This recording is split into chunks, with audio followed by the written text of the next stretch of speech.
Living among luxury and silence, a millionaire executive no longer knew how to reach his daughter, devastated by the loss of her mother. Desperate, he made an unlikely challenge in front of everyone. If someone could make the girl smile, he would marry that person. A humble maid accepted, and with a simple, colorful button, she surprised everyone. If this story interested you, don't forget to subscribe to our channel and tell us what city you're watching us from. We'll keep going. The morning light filtered through the towering glass windows of Maxwell Reed's penthouse apartment in downtown Chicago. As he adjusted his tie in the mirror, the reflection showed more than just a successful man in an impeccable suit. It revealed hollow eyes that hadn't known real joy in 18 months. Maxwell, the CEO of Reed Innovations, one of the Midwest's leading technology firms, had everything money could buy: a stunning penthouse overlooking Lake Michigan, a fleet of luxury cars, and enough wealth to last several lifetimes.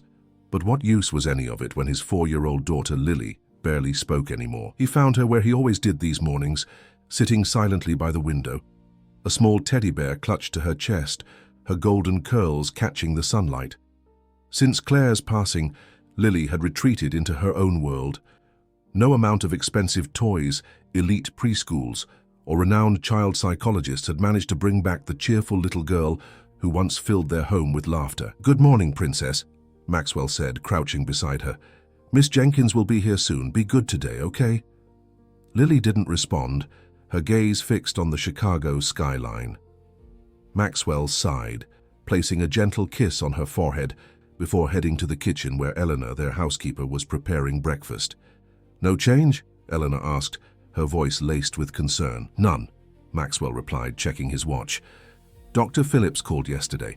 He suggests we try yet another therapist. This would be the 5th one." Elena nodded sympathetically. She'd been with the family since before Lily was born and had witnessed the devastating change in the household after Claire's car accident. The penthouse, once filled with Claire's laughter and music, had become as sterile and cold as Maxwell's corporate boardroom. "Mr. Reed," Elena hesitated, "have you considered spending more time with her yourself? Perhaps taking a day off?" Maxwell's jaw tightened. Work was his sanctuary, the only place where he felt in control. The thought of a full day alone with Lily's silence terrified him. It was a constant reminder of his failure to protect their family, to keep Claire safe, to make his daughter happy again. "I have the quarterly meeting today. It can't be postponed," he replied curtly. The arrival of Miss Jenkins, Lily's latest nanny, ended their conversation. Maxwell kissed Lily goodbye, reminded her he loved her, and left for his office, ignoring the hollow feeling in his chest that expanded with each passing day. Reed Innovations occupied the top 10 floors of a sleek skyscraper in the heart of Chicago's business district. As Maxwell entered the building, employees straightened, conversations hushed, and smiles became professionally polite. His reputation as a brilliant but demanding leader preceded him everywhere. "Good morning, Mr. Reed," his executive assistant Sarah greeted him with her usual efficiency. "The board is assembling in the main conference room. Mr. Davidson called to confirm he'll be video conferencing in from London." Maxwell nodded, scanning the schedule on his tablet as they walked. "Any word from Miss Jenkins?" It was their routine question, a discreet check-in about Lily. Sarah had been with him for 6 years and was one of the few people who understood the depth of his concern for his daughter. "Not yet, sir. I'll notify you immediately if she calls." The morning progressed with its usual precision: market analyses, growth projections, strategic planning. Maxwell moved through it all with the cool competence that had made him a force in the tech industry. Nobody watching him command the boardroom would guess that beneath his collected exterior was a man drowning in grief and worry. At noon, his phone vibrated. It was Eleanor. "Mr. Reed, I'm sorry to disturb you, but Miss Jenkins has resigned. She says Lily won't respond to anything she does, and she doesn't feel equipped to handle the situation." Maxwell pinched the bridge of his nose. "That's the 3rd nanny this month." "Sir, there's more," Elena continued hesitantly. "Lily isn't eating again.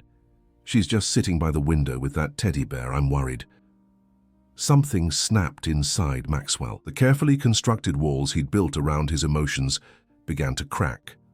He glanced at the conference room full of waiting executives and made a decision that would have been unthinkable just moments before. "Tell Sarah to reschedule my afternoon." I'm coming home to get Lily." 30 minutes later, Maxwell was back at the penthouse facing his daughter's surprised expression. "Would you like to come to work with Daddy today?" he asked gently. Lily didn't answer, but she didn't resist when he helped her put on her coat. On the drive to Reed Innovations, Maxwell glanced repeatedly in the rearview mirror at his daughter, who stared out the window at the passing city with the same distant look she'd worn for months. The office fell silent as Maxwell walked through with Lily holding his hand. Whispers followed them.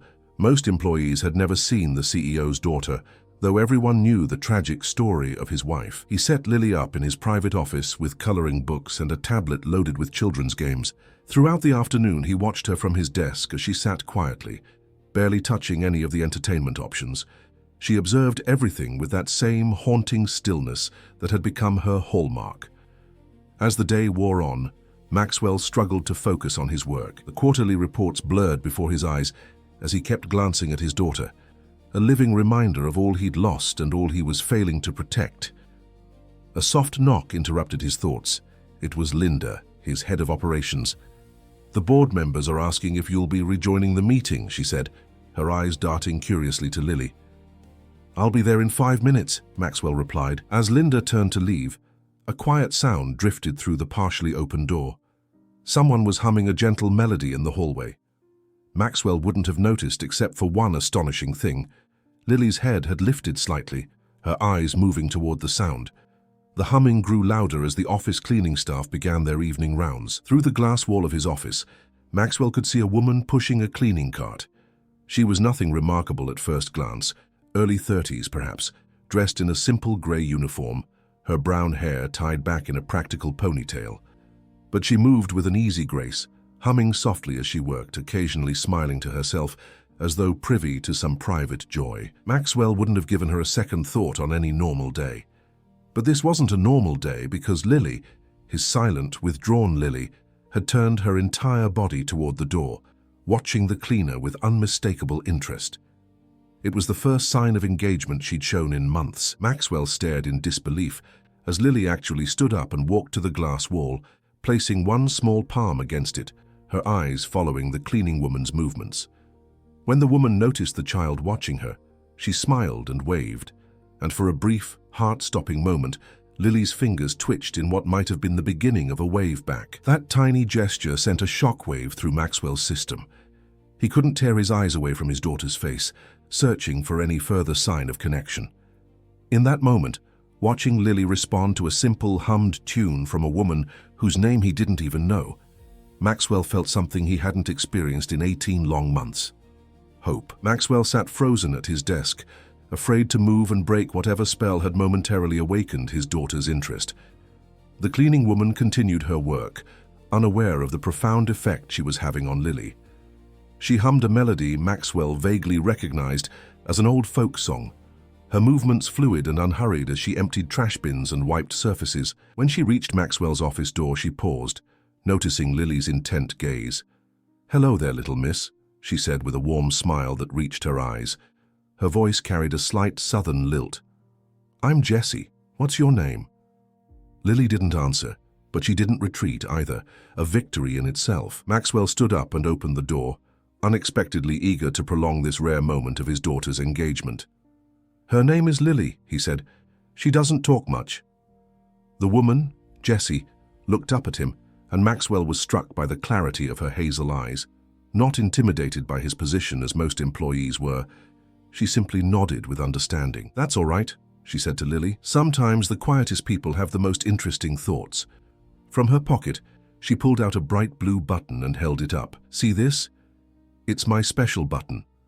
Some days when I don't feel like talking either, I hold it tight and it helps me remember all the happy things."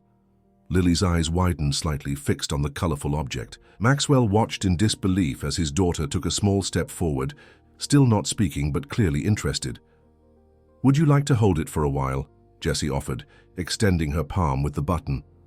After a moment's hesitation, Lily reached out and took it, examining the simple object with more attention than she'd shown anything in months. "It's just a button," Maxwell said quietly, more to himself than anyone else. Jessie glanced at him with a smile that somehow wasn't condescending, despite his obvious cluelessness. It's never just a button when you're 4. It could be a magical treasure, a secret message from the moon or the eye of a friendly dragon. The words hit Maxwell like a physical force. When was the last time he'd thought about the world from Lily's perspective? When had he stopped trying to imagine how she saw things and started trying to fix her instead? "Mr. Reed?" Linda's voice came from behind him. "The board is waiting." Maxwell hesitated, torn between duty and the miracle unfolding before him. Lily was now turning the button over in her small fingers, completely absorbed. "I need to go to a meeting," he told Jessie reluctantly. Could you stay with her for a few minutes? I'll have my assistant sit with you." Jessie raised an eyebrow. "I'm supposed to be cleaning this floor, Mr. Reed. I'll clear it with your supervisor," he said quickly. "Please." This is the first time she's shown interest in anything in months. Something in his voice must have conveyed his desperation, because Jessie's expression softened. "Of course. We'll be fine, won't we, Lily?" By the time Maxwell returned from the board meeting 45 minutes later, he could hear something that stopped him in his tracks. Lily's voice. It was faint, just a whisper, but she was answering a question Jessie had asked about the drawing they were working on together. His daughter sat on the floor beside Jessie, a spread of colored markers between them, the cleaning cart pushed to the side. "Is that your house?" Jessie asked, pointing to a square Lily had drawn. "It's big," Lily whispered, adding a stick figure near the square. Maxwell stood in the doorway, afraid to breathe. Sarah, who had been sitting nearby supervising, gave him a look of amazed disbelief. "She's been talking for the last 15 minutes, Sarah whispered. "Nothing major, just a word or two at a time, but still." Overwhelming emotion rose in Maxwell's chest. Gratitude, hope, and a stinging sense of his own failure. Why couldn't he reach his daughter the way this stranger had? What magic did this cleaning woman possess that all the expensive therapists lacked? As he watched them together, a wild, desperate idea took shape in his mind. Before he could second-guess himself, he stepped into the office. "I want to make you an offer," he said abruptly to Jessie. Both Jessie and Lily looked up. Maxwell noticed how Jessie's hand instinctively moved closer to his daughter's, a protective gesture that made him both grateful and envious. "What kind of offer?" Jessie asked cautiously. "A job, as Lily's caretaker." Jessie blinked in surprise. "I'm not a nanny, Mr. Reed. I have no professional childcare experience." "You have something better," Maxwell insisted, gesturing toward Lily, who was still holding the blue button. "You've connected with her in an hour more than anyone has in months." "I appreciate that, but—" "Name your salary," Maxwell interrupted. "Whatever you're making now, I'll triple it." A flash of something, perhaps offense, crossed Jessie's face. "Mr. Reed, with all due respect, children aren't business transactions." Her words stung, but Maxwell pressed on. "I know that. Believe me, I know." He lowered his voice, conscious of Lily listening. "She's everything to me. Everything. And she's suffering. You've given her more in one afternoon than I've been able to in months." The raw honesty in his voice seemed to reach Jessie. She studied him for a long moment, her expression softening. "I can't just quit my job here. I have responsibilities, people who depend on me. We can work it out with the cleaning service, part-time with Lily, part-time here if that's what you want. Anything that works for you." Jessie glanced at Lily, who was watching their exchange with unusual attentiveness. Maxwell could see Jessie weighing her options, perhaps seeing the same desperate need in Lily that he felt every day. "What about a trial period?" she finally suggested. 2 weeks. I'll spend afternoons with Lily after my morning shift here. No salary change yet, no commitments. Let's see if today wasn't just a fluke. Relief flooded through Maxwell. "Agreed." As they worked out the logistics, Maxwell noticed Richard Coleman, his CFO, watching through the glass wall with a furrowed brow. Richard had been Claire's cousin and had helped Maxwell hold the company together during the worst of his grief. Now he observed the scene with clear disapproval, making a subtle "we need to talk" gesture when he caught Maxwell's eye. Later, after Jessie had gone back to her cleaning duties with a promise to return tomorrow, Richard cornered Maxwell in the hallway. "What was that about?" he asked, nodding toward the office where Sarah was now sitting with Lily. "I've hired the cleaning woman to help with Lily. She's the first person who's gotten through to her."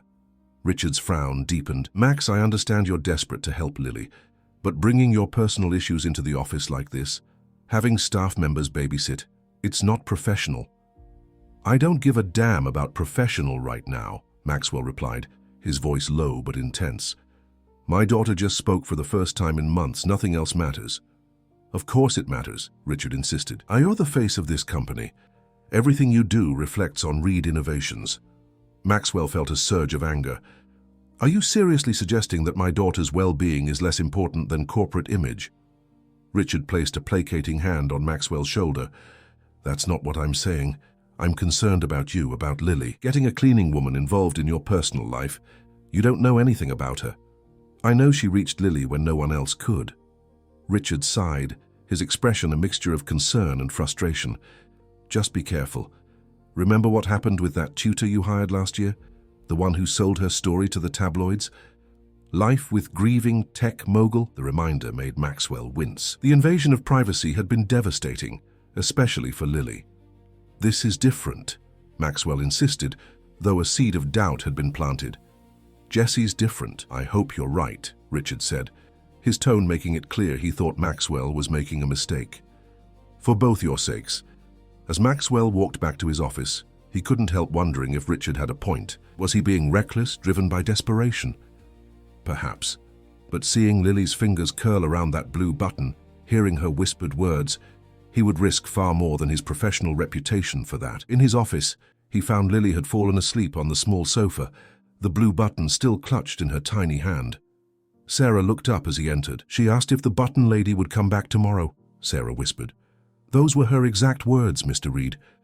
Will the button lady come back? Maxwell felt his throat tighten with emotion. Yes, he said softly, more to his sleeping daughter than to Sarah. The button lady will come back, I promise. The next afternoon arrived with a tension Maxwell hadn't felt since his first major product launch. He found himself checking his watch repeatedly, wondering if Jessie would actually show up as promised. When Elena called to say she had arrived at the penthouse, the relief was palpable. How is she? Maxwell asked immediately. She's good, Elena replied, and he could hear the smile in her voice. She brought a storybook.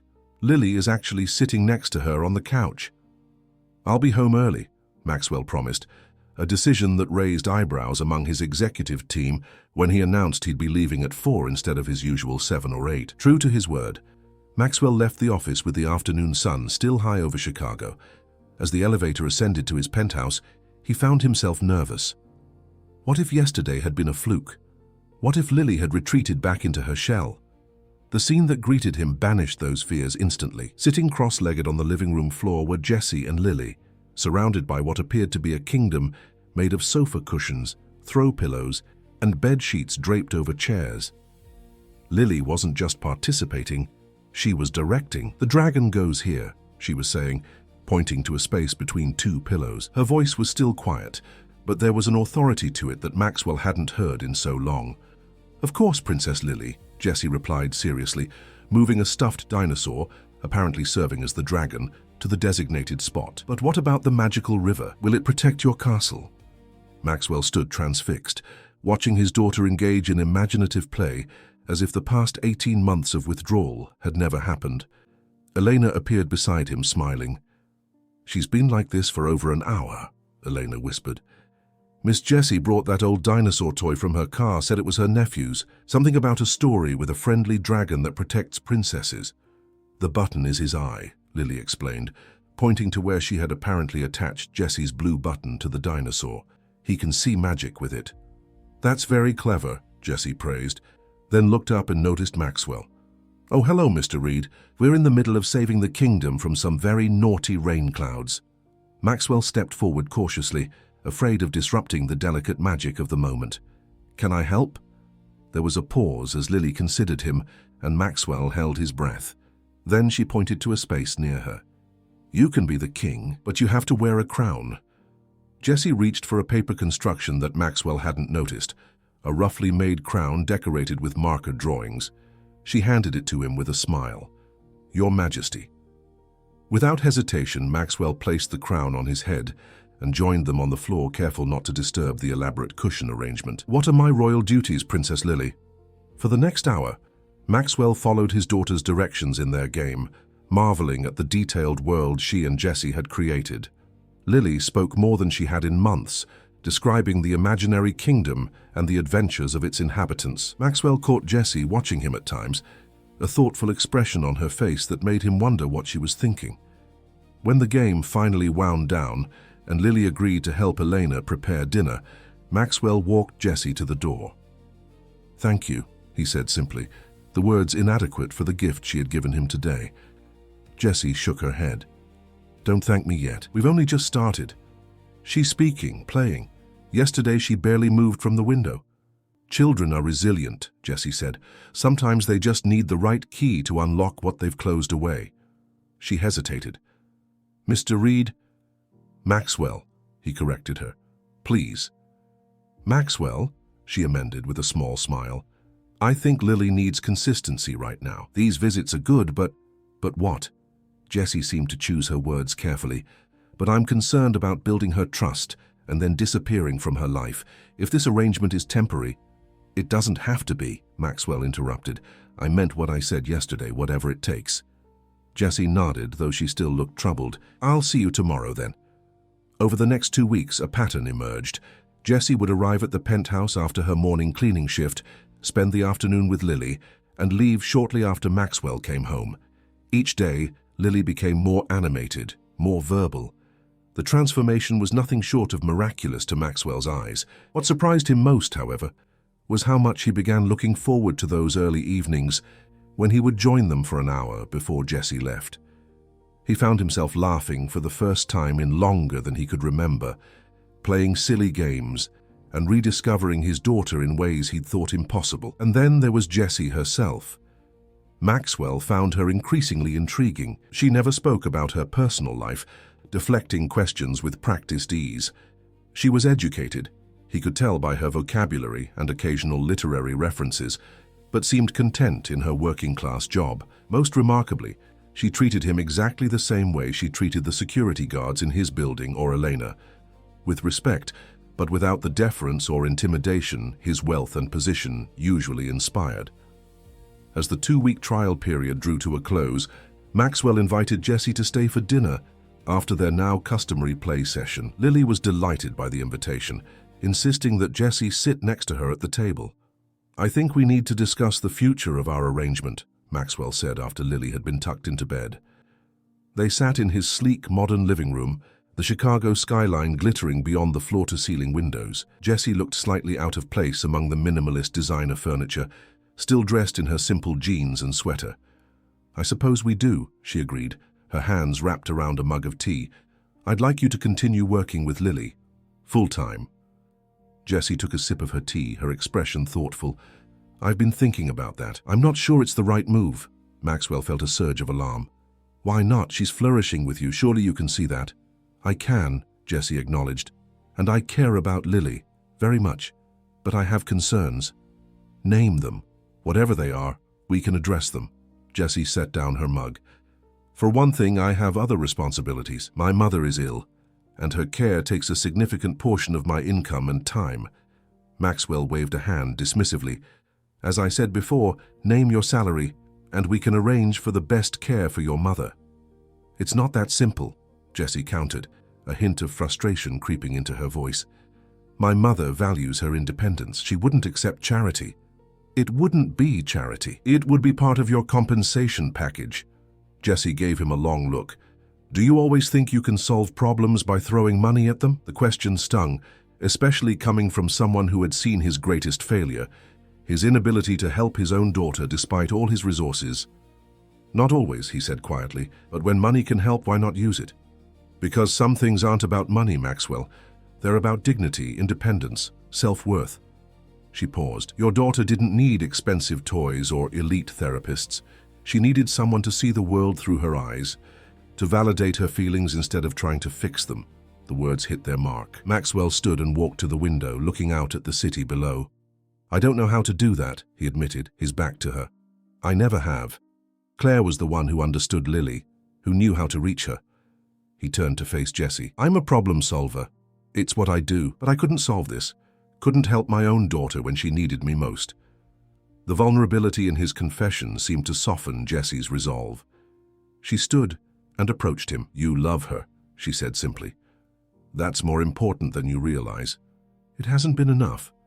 Maybe not on its own, Jessie conceded, but it's the foundation. Everything else can be learned.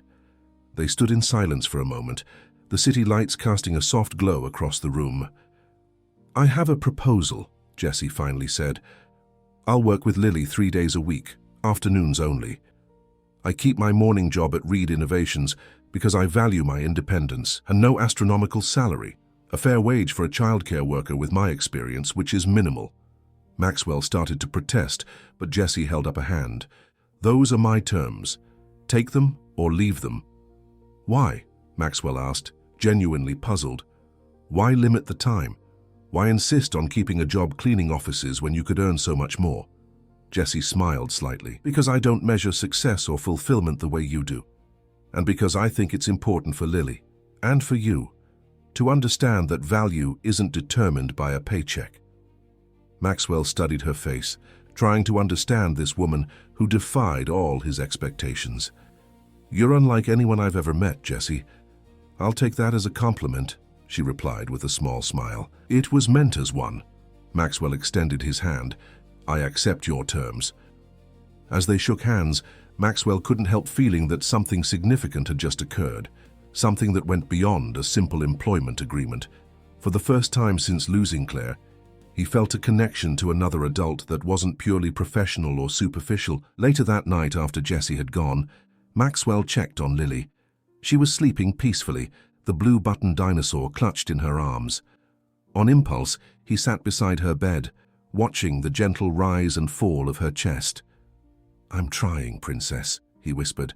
I'm finally trying. Autumn descended on Chicago, painting the city in brilliant hues of red and gold. Over the next month, Jessie's presence became a cornerstone of the Reed household. Lily blossomed under her care, gradually regaining the spark that had been extinguished by grief. Maxwell found himself rearranging his schedule to be home earlier on the days Jessie came, drawn not only by his daughter's transformation, but increasingly by Jessie herself. On a crisp October afternoon, Maxwell arrived home to find the penthouse unusually quiet. Following the sound of soft voices, he discovered Jessie and Lily on the balcony, bundled in sweaters, heads bent together over a pile of autumn leaves they'd apparently collected from the building's rooftop garden. What are you two plotting? He asked, smiling at the conspiratorial scene. Lily looked up with bright eyes.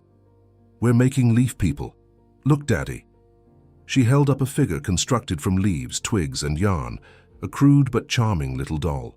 Maxwell noticed several others lined up along the balcony railing, a miniature leaf family enjoying the view of Chicago. This one's you, Lily explained, pointing to a tall figure made from red maple leaves with a serious-looking face drawn on a buckeye. Is that so? Maxwell crouched down, examining his leaf doppelganger with exaggerated interest. I don't think my ears are quite that big. Lily giggled, a sound that still felt like a miracle every time he heard it. Jessie says imagination makes things better than real life. Maxwell glanced at Jessie, who was helping Lily attach arms to another leaf person. Does she now? Within reason, Jessie amended with a smile. We're working on the difference between imagination and telling tales. I see. Maxwell picked up one of the leaf figures, a female one with golden leaves for hair. And who's this? A shadow crossed Lily's face. That's Mommy, so she can watch over us from here, not just from heaven. Maxwell felt his throat tighten. He and Jessie exchanged a look over Lily's head, hers sympathetic, his grateful.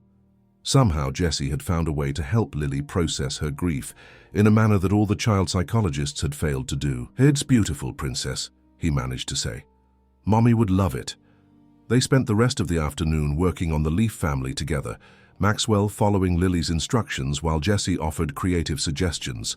By the time the sun began to set, they had created an entire leaf village, complete with a school, Lily's idea, a hospital, Maxwell's contribution, and a grand castle where the Leaf family apparently lived, definitely Jessie's imagination at work.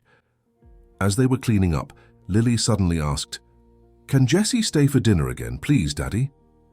Maxwell looked at Jessie questioningly. She had only stayed for dinner once before, despite his repeated invitations. I don't want to impose, she said. You wouldn't be, Maxwell assured her. In fact, I was going to suggest it. Elena made her famous lasagna before she left for the day. Jessie hesitated, then smiled. In that case, how can I refuse? Dinner was filled with Lily's chatter about the Leaf Village and her plans to expand it tomorrow. Maxwell noticed how Jessie encouraged Lily's storytelling with thoughtful questions, never dismissing even her wildest ideas, but gently steering her toward logical conclusions. After Lily was tucked in bed, Maxwell offered Jessie a glass of wine on the balcony. The October night was cool but not uncomfortable. The city lights spread out before them like a reflection of the stars. "You're remarkably good with her," Maxwell observed as they settled into the outdoor seating. "Where did you learn that? You said you don't have children of your own." Jessie took a sip of wine, her expression thoughtful. "I practically raised my younger brothers after my father left. Then I worked my way through college at a daycare center." Maxwell raised an eyebrow. "College? What did you study?" "Literature and education," Jessie replied, a hint of defensiveness in her tone. "Not everyone with a degree ends up with a corner office, you know." "I didn't mean to imply—" "Yes, you did," she interrupted, but there was a smile playing at her lips. "You've been trying to figure me out since we met, the cleaning lady with an education who refuses your generous salary." Maxwell had the grace to look sheepish. "Is it that obvious?" "Completely." Jessie turned to face the city view. "Life doesn't always go according to plan, Maxwell. I had dreams of teaching literature to high school students, opening their minds to Austen and Dickens and Baldwin. Instead, I'm making leaf people and cleaning offices." "What happened?" Maxwell asked softly. Jessie was quiet for a long moment. "My mother got sick during my senior year. Cancer. I dropped everything to care for her. By the time she was in remission, I had student loans to pay and no teaching experience. Cleaning jobs offered flexible hours so I could still be there for her appointments." She shrugged. "Life happens." Maxwell studied her profile against the city lights. "You could go back, finish your certification. With your gift for connecting with children—" Jessie shook her head. "There you go again, trying to fix things." She turned to him with a gentle smile. "Not everything broken needs to be fixed, Maxwell. Sometimes the breaks and detours are part of the journey. Is that what you tell yourself about cleaning offices instead of teaching Dickens?" The words came out harsher than he intended. Jessie's expression cooled. "I find dignity in honest work," she said quietly. "Any kind of honest work." Maxwell felt immediate regret. "I'm sorry." That was uncalled for. Jessie nodded her acceptance of his apology but remained silent. They sat together in the growing tension until Maxwell spoke again. "I admire you," he admitted. "Your resilience, your ability to find joy in small things. I have spent my life building, acquiring, achieving, and none of it prepared me for losing Claire or helping Lily." Jessie's expression softened. "Tell me about Claire," she said gently. "Lily mentions her sometimes, but only in fragments." Maxwell rarely spoke about Claire. The pain was still too raw, the absence too profound, but something about the night, the wine, and Jessie's genuine interest loosened the tight control he maintained over those memories. "She was brilliant," he began. "Not just intelligent, though she was. She had a PhD in biomedical engineering. But she had this inner light, this ability to make everyone around her feel special." He smiled at the memory. "She laughed at all my terrible jokes, called me out when I was being stubborn, taught me that success meant nothing without someone to share it with." "She sounds wonderful," Jessie said softly. "She was." Maxwell looked down at his wineglass. "We met in college. I was the ambitious business major. She was the idealistic scientist who wanted to change the world. Somehow we balanced each other." "And Lily has her eyes," Jessie observed. Maxwell looked up, startled. "Yes, how did you know?" "The way you sometimes look at Lily when she's focused on something, like you're seeing someone else there too." The observation was so accurate it left Maxwell momentarily speechless. No one had ever noticed that before, or at least, no one had ever mentioned it to him. "Claire would have known how to help her," Maxwell said after a pause. "After the accident, I was lost. I tried to fill the void with nannies, therapists, toys, everything except what Lily really needed." "Which was?"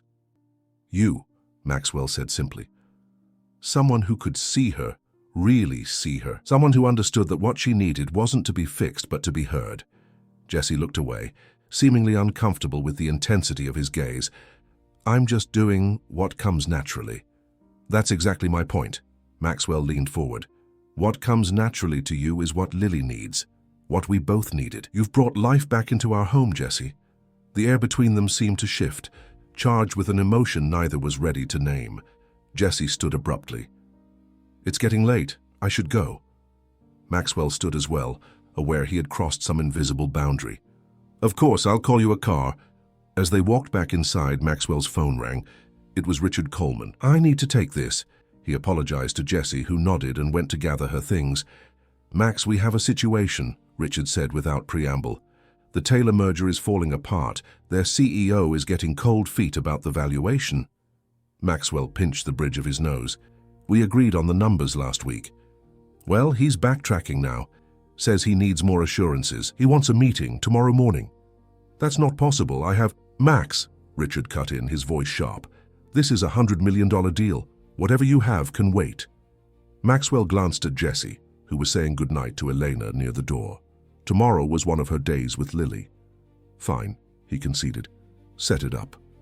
After ending the call, Maxwell approached Jessie. "I'm sorry, but I have to cancel tomorrow. Emergency meeting." Disappointment flickered across Jessie's face, quickly replaced by understanding. "Of course. I'll come Friday instead." "No, I still want you to come," Maxwell said quickly. "Lily will be expecting you. I just won't be able to join you in the afternoon as planned." Jessie nodded. "Lily will understand. We'll have fun without you." As she stepped into the elevator, Maxwell felt a sudden, irrational fear that she might not return, that this tenuous connection they were building might somehow slip away. "Jessie," he called just as the doors began to close. She held them open, looking at him questioningly. "Thank you for everything." She smiled, a genuine, warm smile that made something in his chest tighten. "See you tomorrow, Maxwell." As the elevator doors closed, Maxwell stood in the hallway, trying to understand the strange mixture of emotions stirring within him. Gratitude, yes, but also something else. Something he hadn't felt in a very long time. The Taylor merger negotiations stretched from hours into days, forcing Maxwell to cancel not only his afternoon with Jessie and Lily, but the entire weekend he had planned with them. He found himself thinking about them during the endless meetings, wondering what adventures they were having without him. By Sunday evening, when the deal was finally secured, he felt a hollow victory. Yes, Reed Innovations had acquired a valuable new asset, but Maxwell had missed precious moments with his daughter and with Jessie. He arrived home late Sunday night to find the penthouse quiet, Lily already asleep.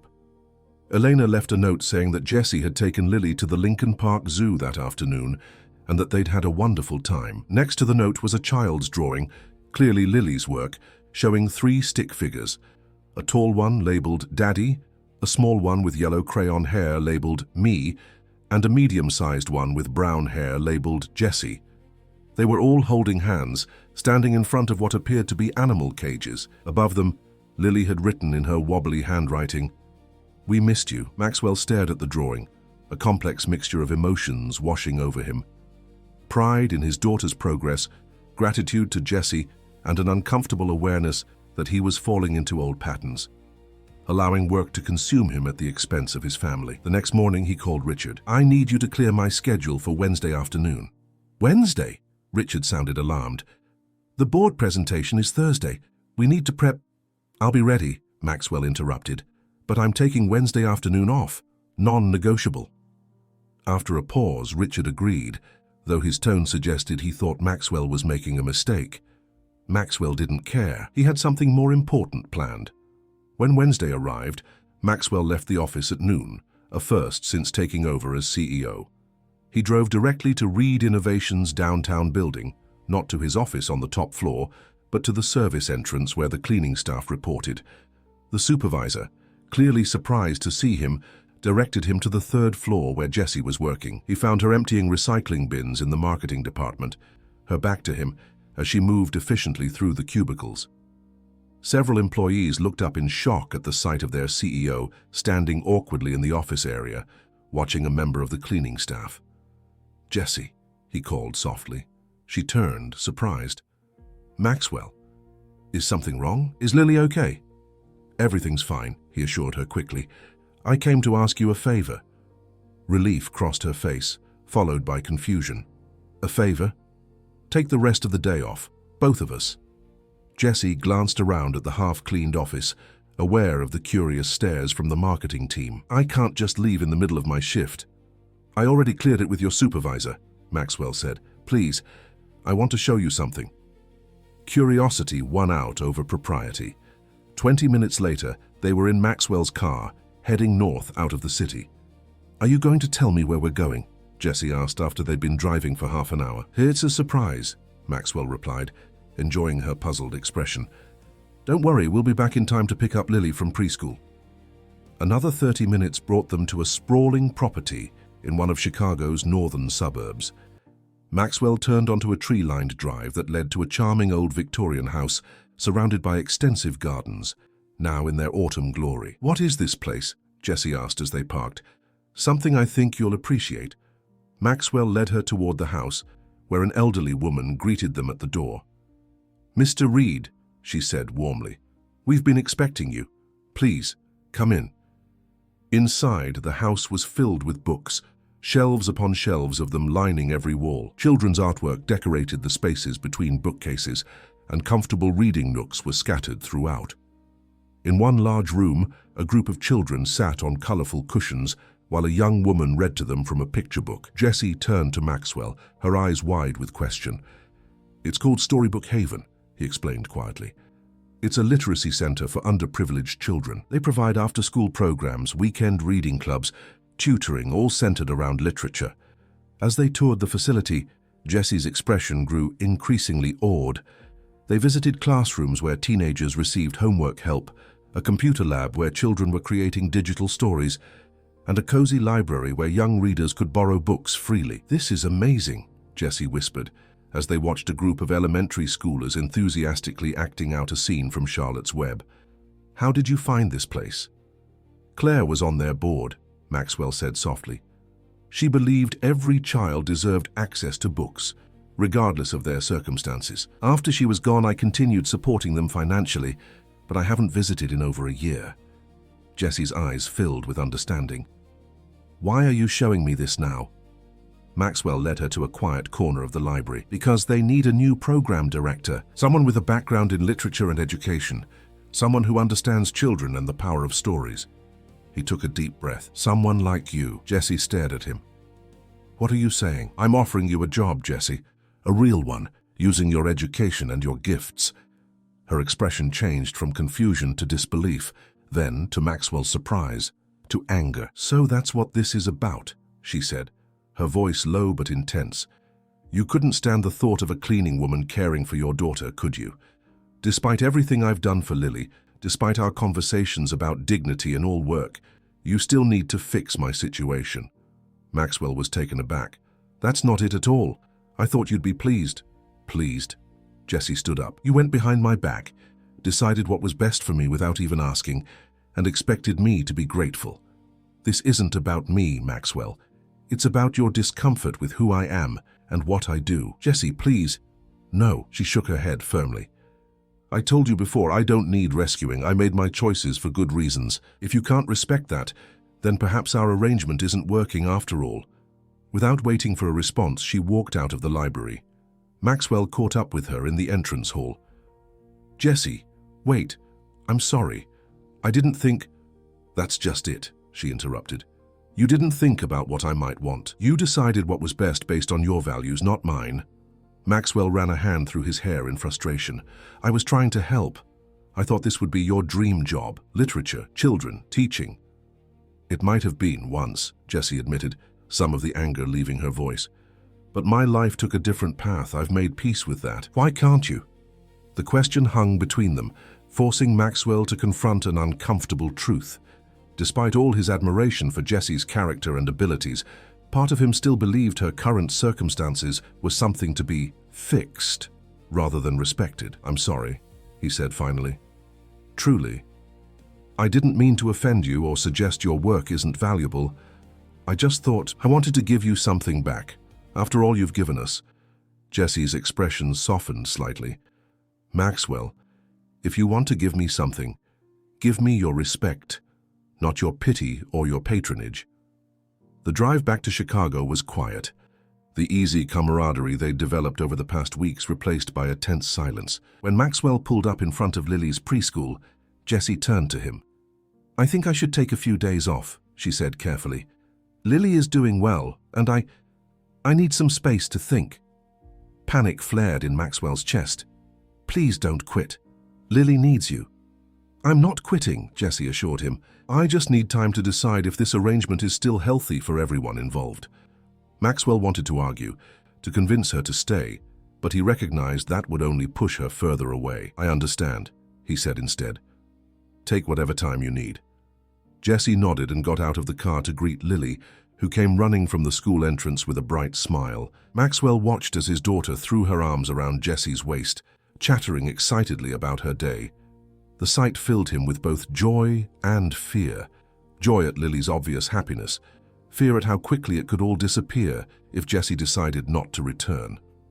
That evening, after Jessie had gone home and Lily was in bed, Maxwell sat alone in his study, contemplating the day's events. He had made a serious misstep with Jessie, one that revealed his own lingering prejudices and assumptions. Despite his genuine respect for her, he had still acted as if he knew better than she did what was best for her life. His phone rang.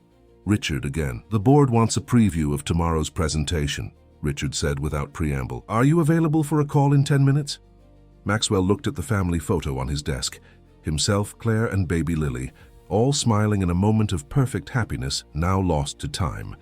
Beside it was Lily's drawing of their new makeshift family, with Jessie holding their hands. "No," he said firmly. "I'm not available tonight. The presentation will be ready tomorrow as promised, but right now I have more important things to focus on." Richard's silence spoke volumes. "Max, you've been different lately, ever since that cleaning woman started watching Lily." "Her name is Jessie," Maxwell interrupted, a protective edge to his voice. "Fine, Jessie, then. The point is, the board is noticing. There are whispers about your focus, your commitment." "My commitment?" Maxwell felt his temper rising. "I just closed the Taylor deal, a deal everyone said was impossible. The company's stock is at an all-time high. What more do they want?" "The Maxwell Reed they're used to," Richard said bluntly. "The one who lives and breathes this company, not the one who rushes home to play house with his daughter and the cleaning lady." The words hit Maxwell like a physical blow, not because they were cruel, but because part of him recognized the truth in them. He had changed. His priorities had shifted. And maybe, just maybe, that wasn't a bad thing. "If that's how the board feels," Maxwell said quietly, "then perhaps they need to reevaluate what kind of leader they want. Good night, Richard." He hung up before Richard could respond, then sat in the silence of his study, contemplating the crossroads before him, both professionally and personally. For the first time in his adult life, Maxwell Reed was questioning the foundations upon which he had built his existence. And at the center of that questioning was a woman who cleaned offices for a living, but had somehow managed to clean something much more important: the dust that had settled over his heart since losing Claire. 3 days passed without word from Jessie. For Lily, they were an eternity of questions. When is Jessie coming back? Is she mad at us? Did she lose the magic button? That Maxwell struggled to answer without revealing his own growing anxiety. On the 4th morning, Maxwell was reviewing quarterly reports in his home office when Elena appeared at the door. "There's a call for you, Mr. Reed. A hospital in Jefferson Park." Maxwell's heart clenched. "Is it Jessie? Is she hurt?" Elena shook her head. "It's about her mother. Apparently, Miss Jessie listed you as an emergency contact." 10 minutes later, Maxwell was navigating through Chicago traffic toward Jefferson Park Medical Center, his mind racing. The nurse who called had been vague. Mrs. Thompson had been admitted with complications related to her cancer treatment, and Jessie needed assistance. That was all he knew. He found Jessie in the hospital waiting room, her face drawn with exhaustion and worry. When she saw him, surprise flashed across her features, followed by obvious relief. "You came?" she said simply. "Of course I came," Maxwell replied, sitting beside her. "What happened?" Jessie rubbed her eyes, and Maxwell noticed her hands were trembling slightly. "Mom collapsed this morning. Her white blood cell count is dangerously low, a side effect of the chemotherapy. They're giving her transfusions and antibiotics, but..." Her voice broke. "The doctor says she needs a more aggressive treatment plan, possibly a bone marrow transplant. The insurance will only cover the basics, not the specialized care she needs." Maxwell reached for her hand instinctively. "Let me help, Jessie, please." This time she didn't pull away or bristle at the offer. "I don't have anywhere else to turn," she admitted. "I've exhausted my savings, taken out loans. The new treatment they're recommending costs more than I'll make in 5 years." "Consider it done," Maxwell said without hesitation. "I'll speak with the doctors, make arrangements for the best care available." Gratitude and something like defeat mingled in Jessie's expression. "I promised myself I'd never be in this position, dependent on someone else's charity." "It's not charity," Maxwell insisted. "It's what friends do for each other." He squeezed her hand. "It's what family does." The word hung between them, laden with meaning neither was ready to fully explore. Jessie looked down at their joined hands. "Thank you," she whispered. By nightfall, Martha Thompson had been transferred to Chicago's premier cancer treatment center, where a team of specialists had already begun developing a personalized treatment protocol. Maxwell had made a series of calls, pulling strings and making promises to ensure she received the best possible care. Money might not solve every problem, but in this case it removed barriers that would have been insurmountable for Jessie alone. As they sat together in the hospital cafeteria, picking at sandwiches neither had an appetite for, Jessie finally asked the question that had been unspoken all day. "Why are you doing all this?" Maxwell considered his answer carefully. "Because I care about you," he said simply. "Because you and Lily helped me remember what matters most in life. Because I've spent too many years thinking success was measured by acquisitions and achievements rather than by how we care for the people who matter to us." Jessie studied him, as if searching for ulterior motives. Finding none, she nodded slowly. "I've been unfair to you," she admitted.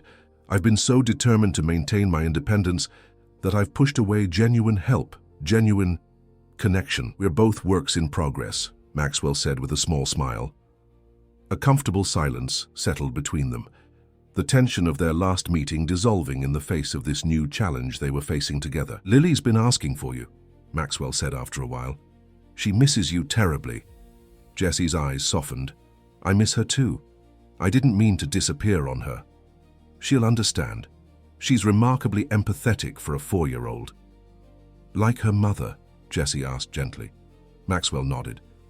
"Claire always said Lily felt things deeply, even as a baby. I didn't really understand what she meant until recently, watching how Lily responds to you."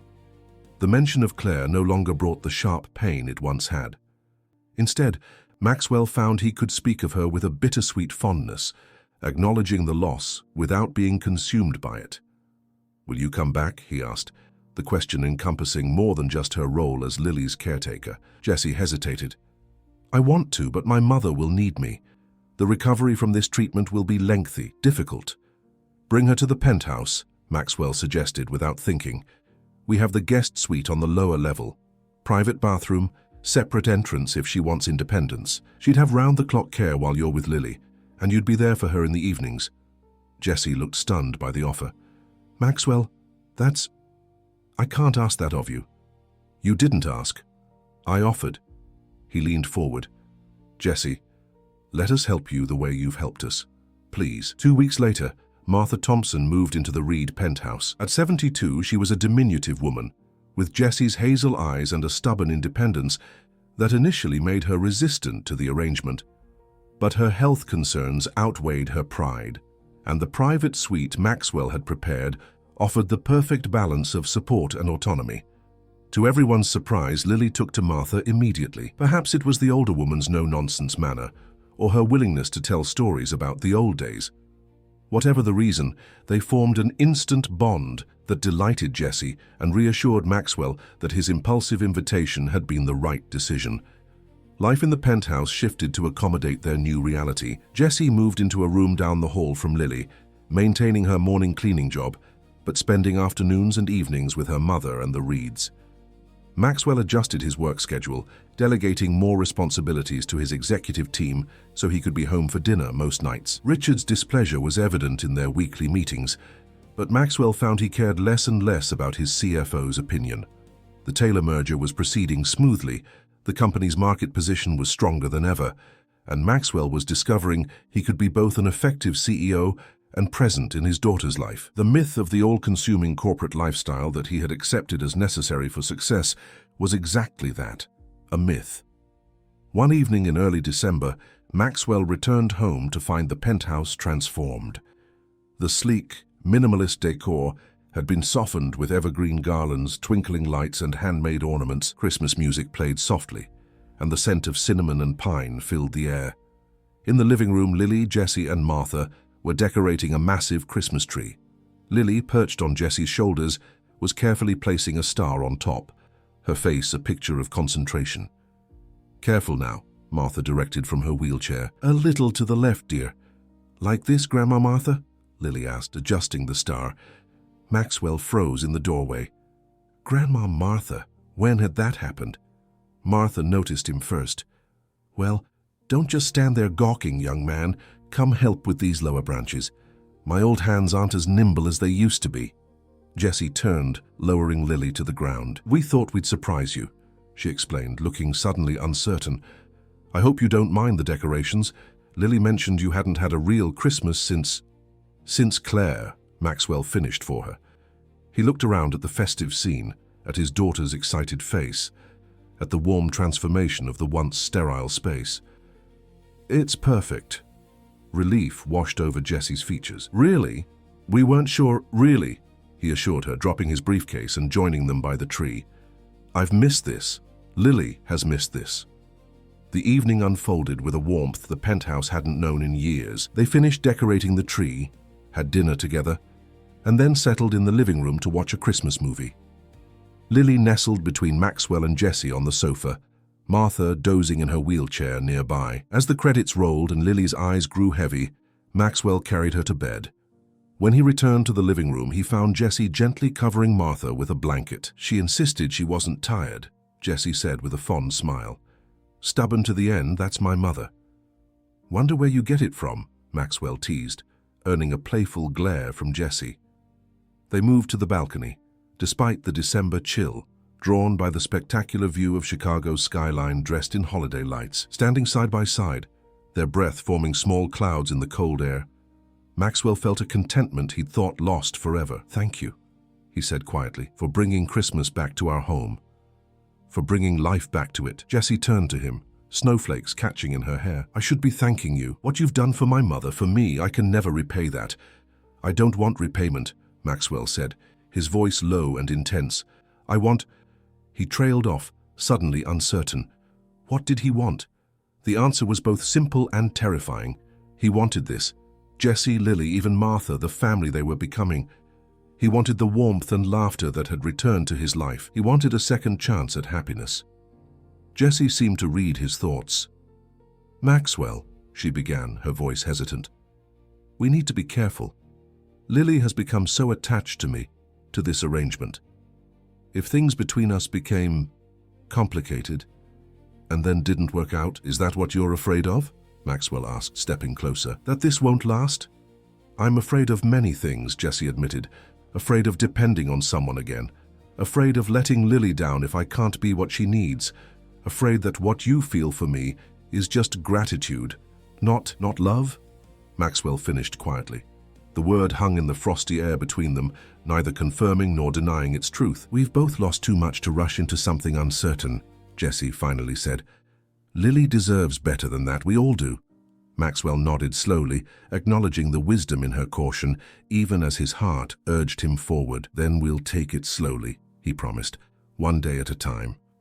Inside, Martha stirred in her sleep, and Jessie moved to check on her. Maxwell watched them through the glass doors, Jessie adjusting her mother's blanket, brushing a strand of hair from her forehead with such gentle care.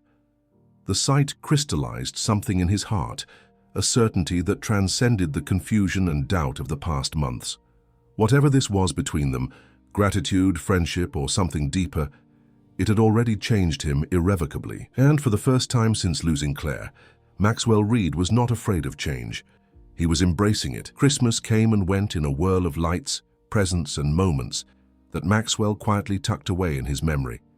Lily's face illuminated by candlelight during Christmas Eve dinner, Martha teaching them all her family's traditional sugar cookie recipe, Jessie reading "'Twas the Night Before Christmas" with different voices for each character, reducing Lily to fits of giggles. For the first time in nearly 2 years, the holidays felt like a celebration rather than something to endure.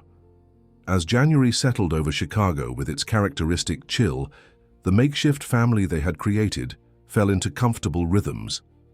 Martha's health improved steadily under the specialized treatment plan. She graduated from the wheelchair to a walker, her determination inspiring everyone around her. Lily returned to preschool with newfound confidence, chattering about friends and activities in a way that made Maxwell's heart swell with pride and relief. And then there was Jessie. True to their agreement, they took things slowly. A lingering glance here, a brief touch there, conversations that stretched late into the night after Lily and Martha had gone to bed. They were building something deliberate and careful, founded on mutual respect and the shared love they felt for Lily. But beneath the surface tranquility, tensions were brewing at Reed Innovations. Maxwell's shifted priorities and reduced hours had not gone unnoticed. The whispers Richard had mentioned months ago had grown louder, with some board members questioning whether Maxwell's personal life was interfering with his leadership. The situation came to a head one snowy February morning. Maxwell had promised to attend Lily's preschool Valentine's Day program, a commitment that conflicted with an important investor meeting. When he informed Richard he would be sending the CFO in his place, the carefully maintained professional facade finally cracked. "This has gone far enough, Max," Richard snapped, pacing Maxwell's office. "First you start leaving early, then delegating key meetings, and now skipping investor presentations for a preschool pageant. What's happened to you?" Maxwell remained calm, though he felt his temper rising. "What's happened is that I've remembered I'm a father first and a CEO second. And what about your responsibility to this company, to the thousands of employees who depend on your leadership, to Claire's legacy?" The mention of Claire's name was a calculated move, and both men knew it. Maxwell's hands clenched involuntarily. "Don't you dare use Claire to manipulate me," he said, his voice dangerously quiet. "She would be the first person to tell me Lily comes before anything else." Richard's expression hardened. "This isn't just about Lily, and we both know it. It's about that woman. She's changed you, influenced you." "Her name is Jessie," Maxwell interrupted. "And yes, she has changed me. For the better." "Can't you see what's happening?" Richard pressed. "You're vulnerable. You've been alone, struggling with grief and a challenging child. She saw an opportunity and took it. Free housing, access to your wealth, even getting her mother's medical care covered. It's the oldest story in the book, Max." Maxwell stood up, his patience evaporating. "That's enough. You don't know her, and you clearly don't know me anymore either." "I know you're making a mistake," Richard insisted. "The board is concerned, Max. There are questions about your judgment, your focus. Some are even suggesting it might be time for new leadership." "Is that a threat?" Richard sighed, some of the anger leaving his voice. "It's a warning, from someone who cares about you, about this company, about Claire's memory. Don't throw everything away for a convenient replacement family." The words stung more than Maxwell wanted to admit. Was that what he was doing? Creating a substitute for what he'd lost? No, it was more than that, deeper, more authentic. But the seed of doubt had been planted. "The investor meeting," Richard continued, sensing Maxwell's uncertainty. "At least attend that. Show them you're still committed. The preschool thing can wait." Maxwell hesitated, torn between his professional responsibilities and his promise to Lily. In that moment of indecision, he made a compromise that would have far-reaching consequences. "I'll do both," he decided. "I'll start the investor meeting, then excuse myself for Lily's program and return afterward to close the deal." Richard didn't look satisfied, but he nodded reluctantly. Better than nothing. As Maxwell drove home that evening, Richard's accusations echoed in his mind. Had he been naive? Was Jessie's interest in him, in Lily, somehow motivated by the advantages of their situation? He hated himself for even considering it, but the thought once introduced was difficult to dismiss entirely. The doubt must have shown on his face when he arrived home, because Jessie immediately sensed something was wrong. "Tough day?" she asked as they stood in the kitchen after dinner, loading the dishwasher while Lily and Martha played a board game in the living room. "Richard is concerned about my priorities," Maxwell admitted, choosing his words carefully. "The board is apparently questioning my commitment to the company." Jessie handed him a plate to rinse. "Are you concerned about it?" "No. Yes. I don't know." Maxwell sighed. "For the first time in my career, I'm not putting Reed Innovations first, and it feels both terrifying and right." Jessie was quiet for a moment. What does your heart tell you? That Lily comes first. That what we're building here matters more than quarterly reports or stock prices. Then trust that, Jessie said simply. Maxwell looked at her, really looked at her, and felt ashamed for allowing Richard's insinuations to affect him even momentarily. There was no calculation in Jessie's eyes, no hidden agenda, just warmth, understanding, and something deeper that neither of them had fully named yet. There's something else, he said. Lily's Valentine's Day program at preschool tomorrow. I promised I'd be there, but there's an investor meeting at the same time. I'm going to try to do both, but I might be late to her performance. Jessie frowned slightly. She's been practicing her song for weeks. She's so excited for you to hear it. I know, Maxwell said, guilt washing over him. I'll do everything I can to be there on time. I promise. The next morning, the investor meeting ran long, as such meetings often did. Maxwell checked his watch repeatedly, growing increasingly anxious as the minutes ticked away. At precisely 11:45, 15 minutes before Lily's program was scheduled to begin, he stood up. Gentlemen, I apologize, but I have a prior commitment that I cannot miss. Richard will continue the presentation, and I'll return afterward to address any remaining questions. The investors exchanged glances, clearly surprised and not entirely pleased. Richard's expression was thunderous. Max, we're just getting to the projections for the new product line, he said through gritted teeth. Your input is crucial. I trust you to handle it, Maxwell replied firmly, already gathering his things. I'll be back in an hour. He felt the weight of disapproval as he left the conference room, but for once it didn't matter. His daughter was waiting for him. The drive to Lily's preschool took longer than expected, due to unexpected construction. By the time Maxwell arrived, the program was already underway. He slipped into the back of the crowded room, scanning anxiously for Lily among the group of children assembled at the front. There she was, wearing a red dress with a paper heart pinned to the front, looking nervously at the audience. When she spotted him, her entire face lit up and she waved excitedly. Maxwell waved back, relief washing over him. He had made it in time for her song. He found Jessie sitting toward the front, an empty seat saved beside her. As he made his way to join her, he noticed her expression, not welcoming but troubled. What's wrong? He whispered as he sat down. Jessie hesitated. There's something you should know. But before she could continue, the preschool director announced the next performance. And now, our butterfly class will perform Love Makes a Family, led by Lily Reed. Maxwell watched with pride as Lily stepped forward, taking her position at the center of the group. As the music started, she began to sing, her clear voice carrying the simple melody. The other children joined in for the chorus, but Lily was the unquestionable star, her confidence growing with each verse. The song's lyrics, about how love rather than blood creates true family bonds, struck Maxwell deeply. As Lily sang about hearts connecting and creating homes, her eyes fixed on where he and Jessie sat together, the truth of his feelings crystallized with absolute clarity. This was his family now, not a replacement or a substitute, but something new and real and precious. When the performance ended to enthusiastic applause, Lily ran straight to them, throwing her arms around both their necks in a group hug. Did you like my song, Daddy? Jessie helped me practice. It's about us, she exclaimed, her face glowing with pride and excitement. It was beautiful, Princess, Maxwell assured her, his throat tight with emotion. You were amazing.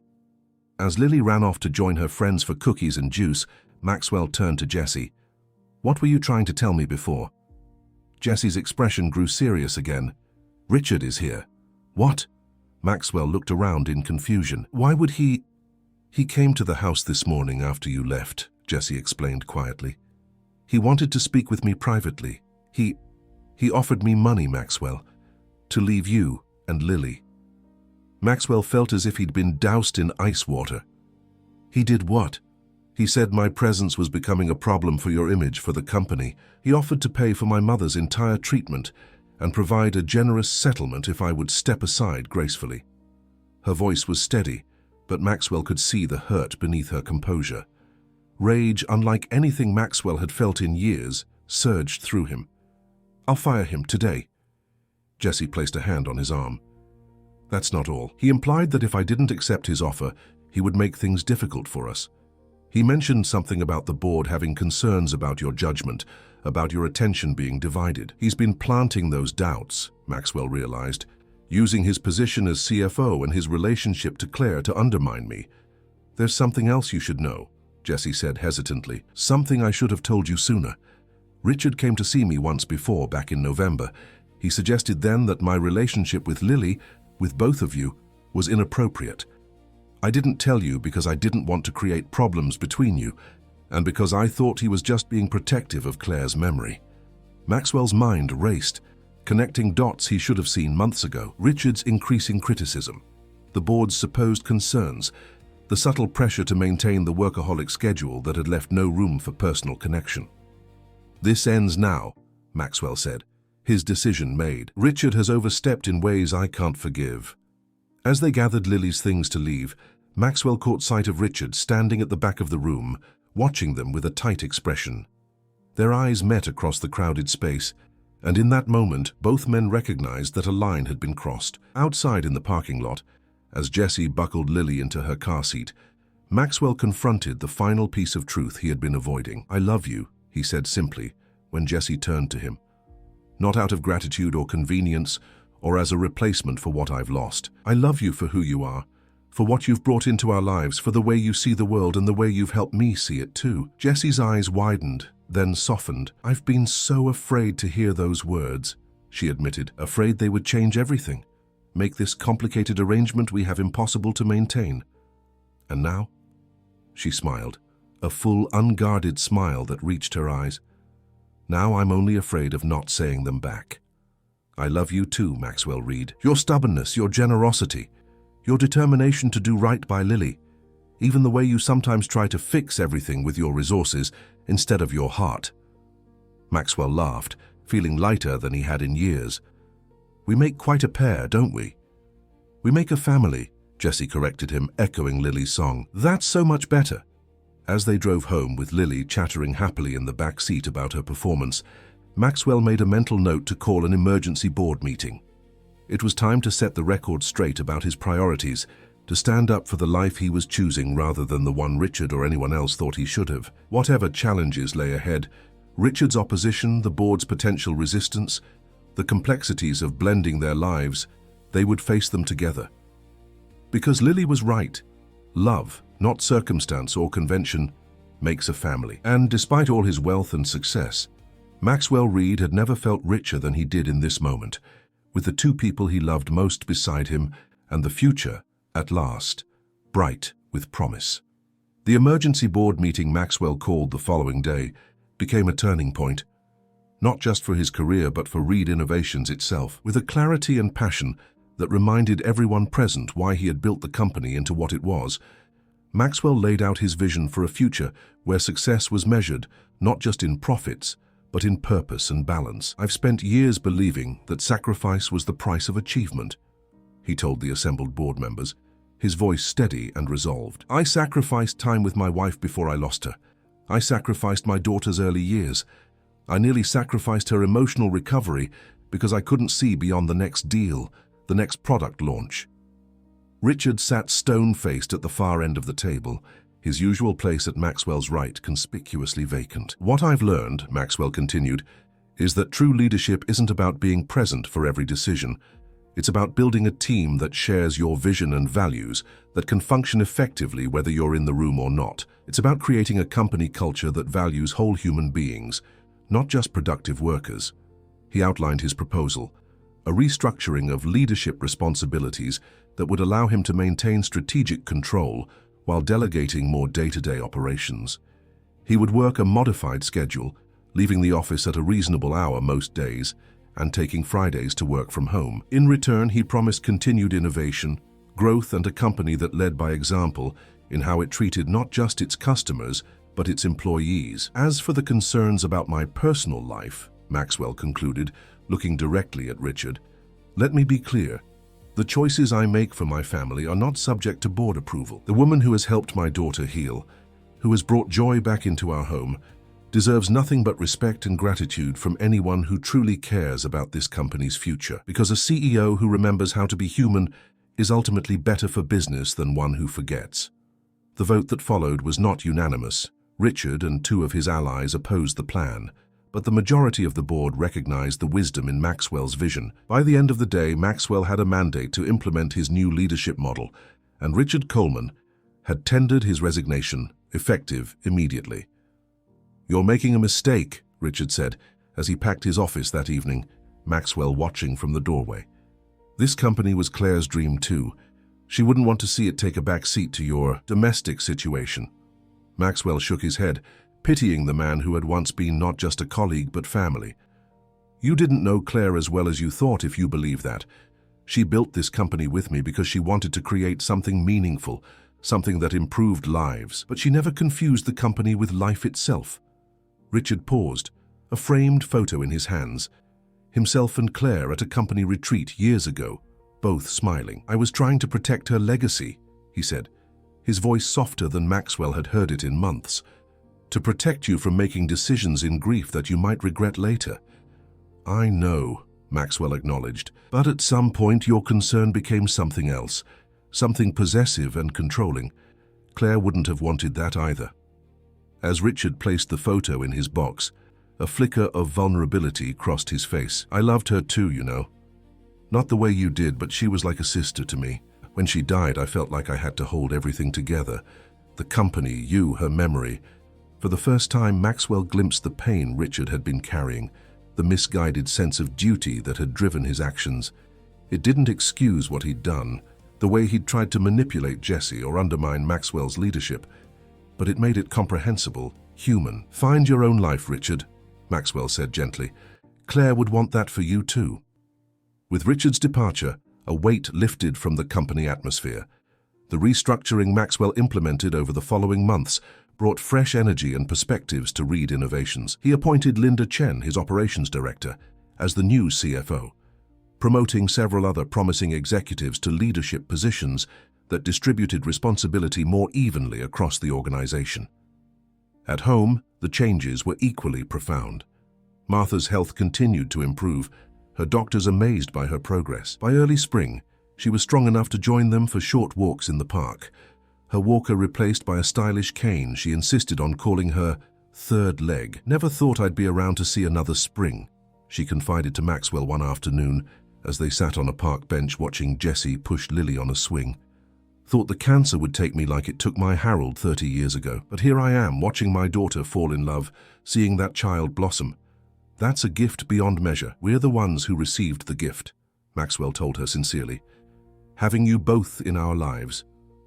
Martha patted his hand with her weathered one. "You're a good man, Maxwell Reed. Took me a while to see past the fancy suits and big wallet, but there's a real heart beating in there." Maxwell laughed. "Jesse had to remind me of that too." As spring turned to summer, the penthouse underwent another transformation. The sleek, impersonal decor gradually gave way to a warmer, more lived-in aesthetic. Family photos appeared on walls previously reserved for abstract art. Lily's drawings claimed prominent places on the refrigerator. Books, games, and evidence of their shared life accumulated in comfortable disarray. One evening in June, as fireflies began to appear along the lakefront, Maxwell took Jesse for a walk through Millennium Park. Lily was having a sleepover with her new best friend from preschool, a milestone that would have seemed impossible just months before, and Martha had shooed them out the door with a knowing smile.